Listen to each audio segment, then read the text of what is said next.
Perkenalkan, nama saya Fadita Rahmi. Saya mengajar mata pelajaran biologi di SMA Negeri 1 Simpang 3 Kabupaten Aceh Besar. Sekaligus sebagai mahasiswi PPG dalam jabatan Angkatan 2 tahun 2023 dengan nomor mahasiswi 2306505010230. Program studi pendidikan biologi di LPTK Universitas Syekh Kuala Banda Aceh dengan nomor peserta PPG 201501488933.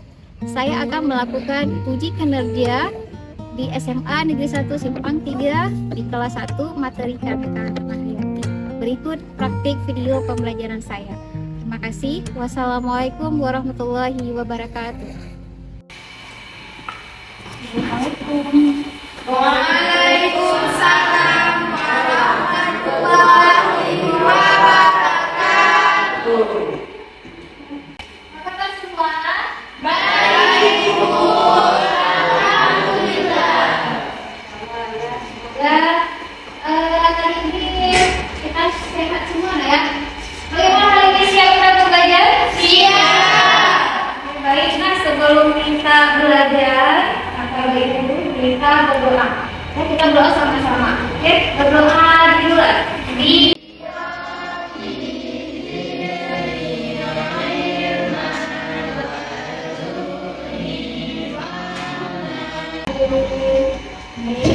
Allah dengan kita berdoa lagi. Semoga pembelajaran kita hari ini berjalan dengan lancar dan diberikan keberkahan oleh Allah Subhanahu wa Ta'ala. Amin. Ada yang tidak hadir hari ini? Hadir semua. Hadir semua? Hadir semua, Bu. Alhamdulillah hadir semua. Oke, baik. Karena hadir semua. Kita materi tentang apa dengan minggu lalu? Keanekaragaman hayati. Keanekaragaman hayati. Saya yang mau tanya. Keanekaragaman hayati itu ada berapa dan apa saja? Ada yang bisa menjawab? Oke, mana yang minta? Keanekaragaman hayati itu ada 3. Yang pertama ditinjau dari tingkat gen, yang kedua dari tingkat spesies atau jenis, yang ketiga dari tingkat ekosistem. Bagus sekali ya, Miftah ya. Nah, sekarang Ibu akan menampilkan yang berhubungan tentang lanjutan materi kita pada ini. Pak, ini gambar apa nak? Fauna. Fauna. Fauna di sini berasal dari mana? Ada yang tahu? Komodo dari Nusa Tenggara, Bu. Komodo. Siapa, Bu? Ini apa?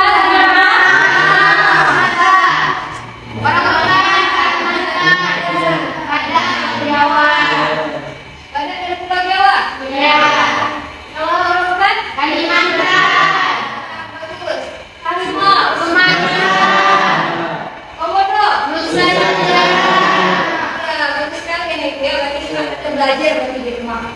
Nah, jadi materi hari ini kita tentang keanekaragaman hayati pada suatu materi kuliah pelestarian keanekaragaman hayati di Indonesia. Nah, ini apa yang kita sebutkan ini saya rasa masih ada nggak? Masih banyak nggak? Terancam punah, Bu. Terancam punah? Ya. Kira-kira apakah semuanya terancam punah? Iya. Iya. Nah, saya mau tanya, kenapa sih yang terancam punah? Karena ulah manusia yang memburu hewan-hewan tersebut untuk dijadikan aksesoris dan harganya lumayan mahal.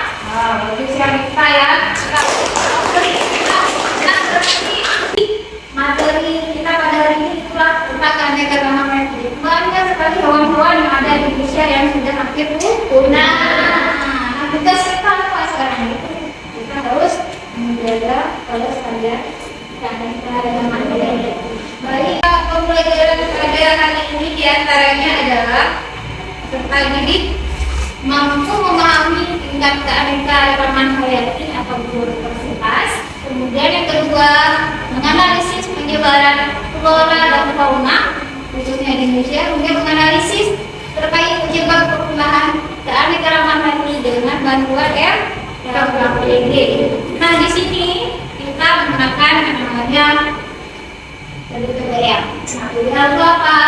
Yaitu Public Based Learning. Di sini adalah di mana dengan metode yang kita gunakan adalah untuk siswa bisa berpikir kritis, kemudian bisa mencari solusi dari masalah.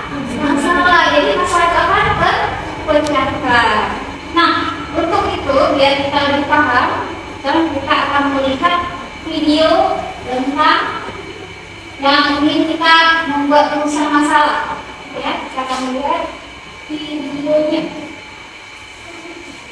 Sesudah kalian lihat video, silahkan nanti kalian tentukan ya, apa bentuk masalah yang terjadi berdasarkan video tadi. Dalam bentuk form bersama 70 guru yang ditembakkan oleh manusia-manusia gaya. Ketika dijadi dulu, dia tetap menuduh anaknya dalam cekakan. Namun saya, semula hati dan karena malah menulis dan stres. Sumber dari ini sesuai dengan fun atau gadget, memperkirakan 100.000 jenis satwa punah setiap tahunnya yang berlalu. Angka ini kali dibandingkan dari seluruh bagian tubuh akomodatif yang dimanfaatkan sebagai bahan untuk diekspor. Nah, dari video tadi kira-kira apa sih bisa dikatakan tentang apa video tadi? Ada yang tahu?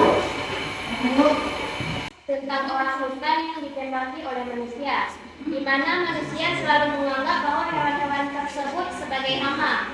Bukan hanya memburu, manusia bahkan menebang hutan secara liar dan secara besar-besaran yang dilakukan manusia untuk membuka lahan konstruksi dan kontribusi yang mengakibatkan ratusan satwa Indonesia mengalami bahkan terancam punah.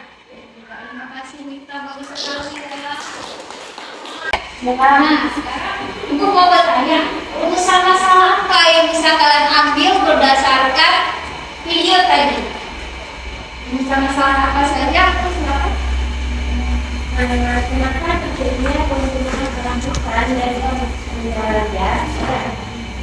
Apa saja dampak dari penambangan pomol secara berlebihan dan apa faktor yang paling berpengaruh dalam hal tersebut? Boleh, bagus sekali ya.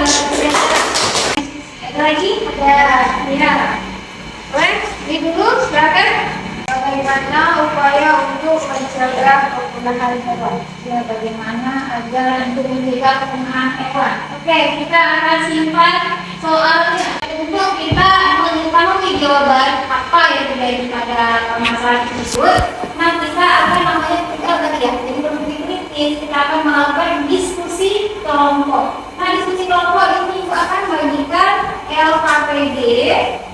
Nah, di sini LKPD-nya apa ya kalian kerjakan, dan nanti kalau sesuatu yang tidak paham silahkan ditanya ke Ibu.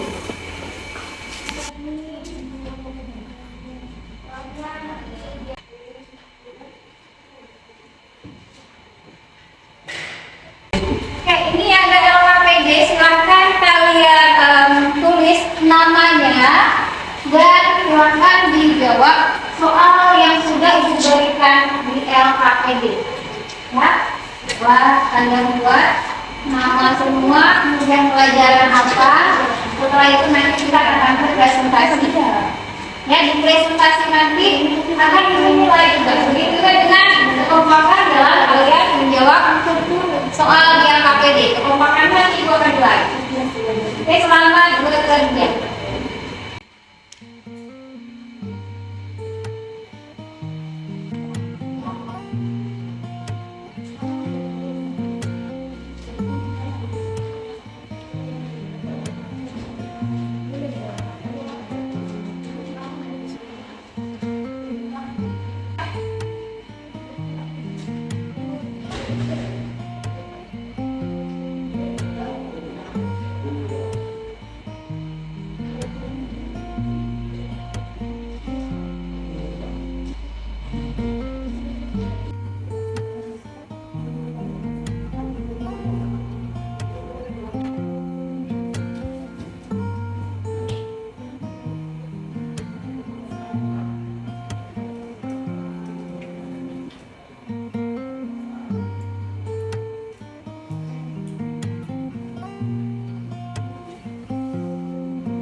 Terima kasih kepada Dr. Sandra. Saya akan membacakan hasil diskusi kelompok kami.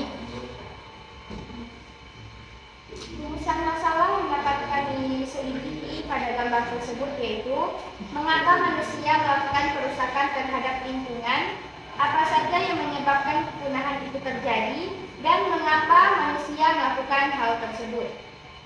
Pada gambar di nomor 1, penyebab terjadinya hal tersebut yang bisa kami ambil yaitu manusia melakukan kerusakan terhadap lingkungan, manusia melakukan pembakaran pada hutan, dan hilangnya habitat hewan dan terjadinya penurunan flora dan fauna. Dan berdasarkan gambar yang ada pada kita menjadi mundur, terjadinya pemanasan global dan terjadinya kerusakan ekosistem. Kesimpulan dari pengamatan yang telah kami ambil yaitu pembukaan hutan, eksploitasi berlebihan, pencemaran lingkungan, usaha-usaha yang dapat dilakukan untuk pelestarian keanekaragaman hayati, yaitu secara in situ dan ex situ. Menurut kelompok kami, upaya yang harus dilakukan agar pelestarian keanekaragaman hayati tetap terjaga yaitu menjaga kelestarian hutan, menjaga flora dan fauna langka, bercocok tanam dengan bijak, dan pelestarian secara in situ dan secara ex situ. Ya, baiklah, ada pertanyaan? Ada. Pertanyaan lagi? Ada. Bagaimana upaya untuk mencegah kepunahan hewan? Baik, kami akan menjawabnya. Baik, upaya untuk mencegah kepunahan hewan yaitu memberikan edukasi dan sosialisasi tentang pentingnya menjaga pelestarian keanekaragaman hayati, memberikan dukungan terhadap upaya pelestarian dan hindari pemburuan hewan secara liar. Bagaimana kelompok 2 bisa diterima? Baik, kami menerima pertanyaan dari kelompok 3. Apa saja dampak yang terjadi bila melakukan penebangan pohon sembarangan berlebihan? Terima kasih atas pertanyaannya, kami akan menjawab. Jadi, bila melakukan penebangan pohon sembarangan atau berlebihan yaitu dapat menyebabkan terjadinya bencana alam seperti banjir, tanah, longsor, erosi. Baik. Terima kasih semuanya, kami tutup. Assalamualaikum warahmatullahi wabarakatuh. Lanjut kepada kelompok 2. Assalamualaikum warahmatullahi wabarakatuh. Waalaikumsalam warahmatullahi wabarakatuh. Selamat pagi Bu Eva dan kawan-kawan semuanya. Ada pepatah mengatakan tak kenal maka tak sayang. Itu salah. Kalau kita tak kenal maka kita kenalan dulu. Perkenalkan, saya Mika Oljana selaku moderator pada kelompok kami yang beranggotakan Fikriya Nuraini selaku presentator, Siti Rahmat, Halim Maulidi, M. Agil Fadila, juga M. Kamal Saputra. Kami akan mempresentasikan materi mengenai upaya pelestarian keanekaragaman hayati yang akan dibacakan oleh Fikriya Nuraini. Kepada Fikriya Nuraini dipersilakan. Baik, terima kasih. Saya akan membacakan hasil diskusi kami. Rumusan masalah yang dapat kami selidiki dari gambar atau video tersebut yaitu antara lain apa saja yang menyebabkan kepunahan itu terjadi, mengapa manusia melakukan kerusakan terhadap lingkungan, bagaimana upaya untuk mencegah kepunahan hewan, dan mengapa manusia melakukan hal tersebut. Berdasarkan gambar nomor 1 yang telah kami amati, penyebab terjadinya hal tersebut adalah manusia melakukan kerusakan terjadinya lingkungan terhadap lingkungan. Manusia melakukan pembakaran pada hutan, hilangnya habitat hewan, dan terjadinya penurunan flora dan fauna. So, kesimpulan dari pengamatan yang telah kami lakukan adalah kepunahan flora dan fauna tersebut bisa diakibatkan karena kegiatan manusia di antaranya 1. Pembukaan hutan, 2. Ekspoliasi berlebihan, 3. Pencemaran lingkungan, 4. Monokultura dan rekayasa genetika. Itu terjadinya perubahan iklim global juga karena kegiatan manusia seperti pembukaan hutan, ekspor. Sekian pemaparan dari kelompok kami. Jika ada pertanyaan, kami siap untuk memberikan jawaban. Tidak siap yaitu menerima kenyataan bahwa kita ada sebatas teman. Dipersilakan kepada kelompok 1 dan kelompok 3. Baik, kelompok 1 ingin bertanya. Dipersilakan. Hal-hal apa saja yang dapat menyebabkan penurunan keanekaragaman hayati? Baik, terima kasih kepada kelompok 1 yang sudah bertanya. Kami akan mencoba untuk menjawabnya. Tumbuhan dan hewan pada suatu habitat secara berlebihan. Terjadinya pencemaran lingkungan dalam suatu ekosistem. Terjadinya perubahan iklim global dan adanya eksploitasi berlebihan. Bagaimana kelompok 1? Bisa.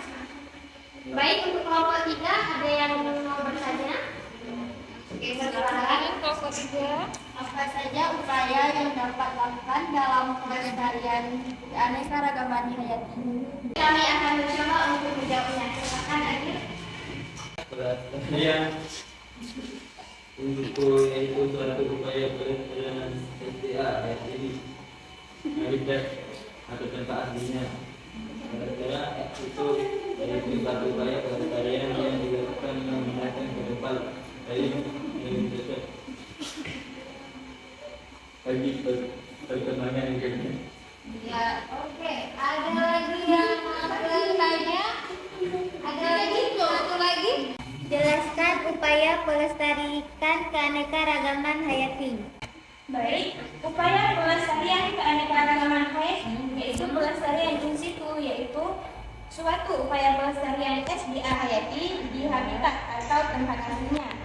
2. Pelestarian ex situ, yaitu suatu upaya pelestarian yang dilakukan dengan memindahkan ke tempat lain yang lebih cocok bagi berkembang hidupnya. Untuk memperjelasnya, contoh dari pelestarian in situ yaitu suaka marga satwa. Adapun contoh dari pelestarian ex situ yaitu kebun raya dan kebun koleksi untuk menyeleksi berbagai tumbuhan langka dalam rangka melestarikan plasma morfa. Sekian presentasi dari kelompok kami. Sudah melihat tadi ya, jadi rumusan masalah tadi sudah terpecahkan ya kan? Oke, sampai di sini kira-kira ada nggak pertanyaan? Mungkin ada yang tidak paham? Sudah paham semua? Sudah paham. Oke, karena sudah paham semua. Nah, sekarang ibu mau ingin mengetahui sejauh mana hasil dari diskusi tadi. Apakah ada yang bisa menyimpulkan pada mata pelajaran kita pada hari ini? Oke, silakan siapa yang mau. Baik. Kesimpulan pembelajaran hari ini yaitu kita dapat mengetahui upaya pelestarian keanekaragaman hayati itu ada 2. Yang pertama ex situ dan in situ. Ex situ adalah pelestarian di habitat atau tempat aslinya, sedangkan ex situ pelestarian memindahkan ke tempat yang lebih cocok. Ya, bagus sekali kemudian. Ada lagi yang bisa menyimpulkan? Ada. Kesimpulan pembelajaran pada hari ini, faktor yang menyebabkan hilangnya keanekaragaman hayati yaitu adanya pencemaran lingkungan, kerusakan habitat, perubahan iklim, eksploitasi berlebihan. Ya, bagus sekali ya buat Bintang. Bagaimana? Ada lagi yang mau menyimpulkan? Oke, silakan. Nah, kesimpulan pada hari ini, upaya yang dapat dilakukan bukan hanya sekedar pelestarian in situ dan ex situ, namun dibutuhnya kesadaran akan masyarakat tentang pentingnya menjaga flora dan fauna yang udah ada di Indonesia, baik dengan melakukan reboisasi, dengan tidak mencemari air dan tanah serta udara, juga dengan melakukan kegiatan-kegiatan positif yang dapat mengeratkan tali persaudaraan antara satu masyarakat satu wilayah dengan wilayah lainnya dalam hal kesadaran akan flora dan fauna serta mencegah terjadinya pembunuhan atau kebakaran hutan secara berlebihan untuk mencegah terjadinya kepunahan flora dan fauna yang akan terjadi di masa depan. Kesimpulan tadi yang kalian tampilkan, nah ini adalah memang kalau kita melihat sendiri keanekaragaman hayati ini ya, seperti lihat hutan yang ada di Indonesia ini ya, seperti misalnya hutan hujan tropis. Nah, ini adalah sangat dilindungi ya. Nah, di sini keanekaragaman hayati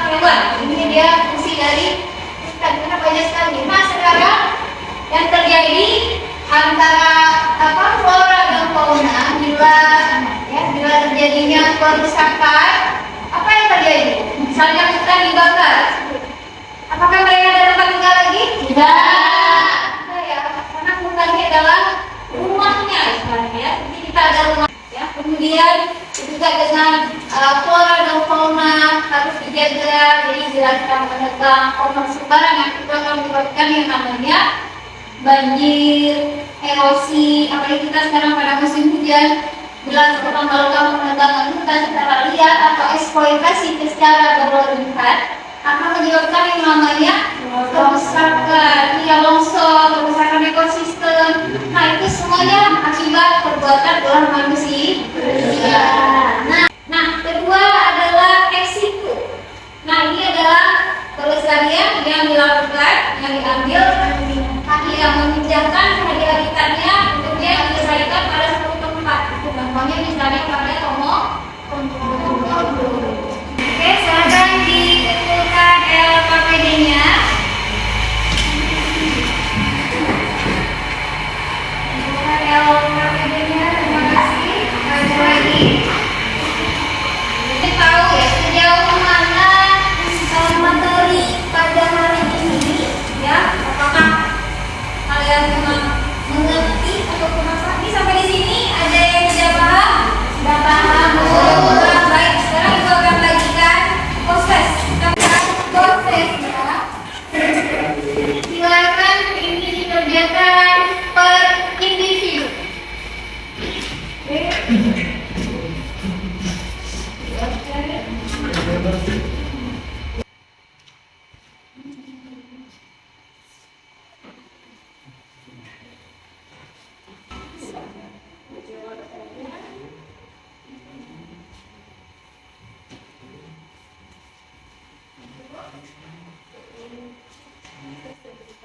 Oke, baik.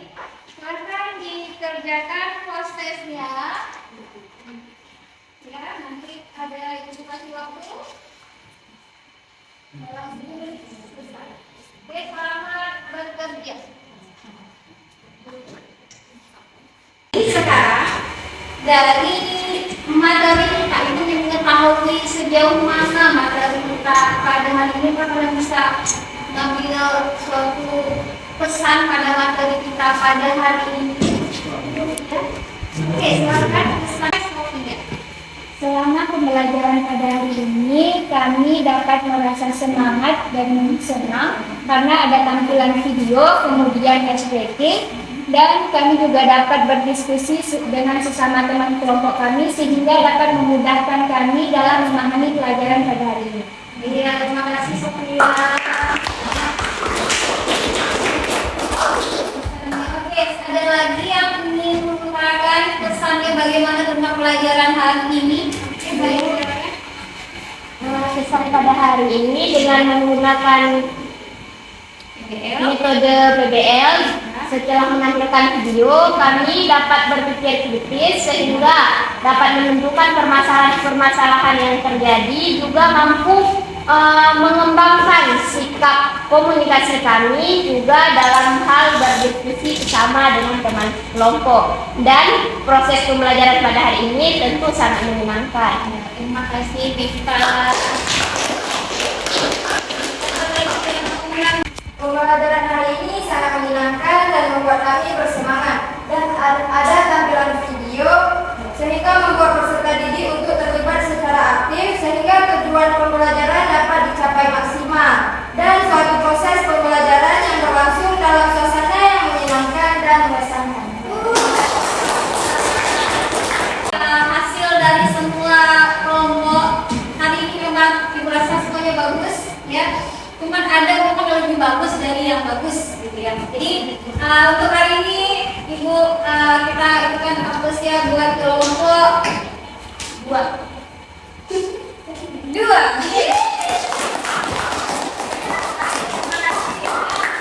Kita meningkatkan lagi, lebih semangat lagi, kita lebih kreatif dan lebih aktif lagi. Ya, terima kasih sebelumnya atas segala waktunya. Nah, nanti minggu depan kita akan mempelajari tentang ini, kita akan bahas-bahas soal, ya, bahas-bahas soal tentang ini. Nanti kita akan muncul materi baru, terutama tentang virus, itu bagaimana dia mengelompokkan pada virus, ada berapa bentuknya saja, ada beberapa bentuk, kemudian apa saja peranan pada virus itu, ya. Nah, nanti kita akan mempelajari insya Allah pada minggu depan. Oke, jadi Ibu rasa cukup sekian dulu materi kita pada hari ini. Sebelumnya mari kita berdoa dulu. Semoga segala sesuatu hari ini yang kita lakukan semoga berkah. Oke, baca bismillah ya.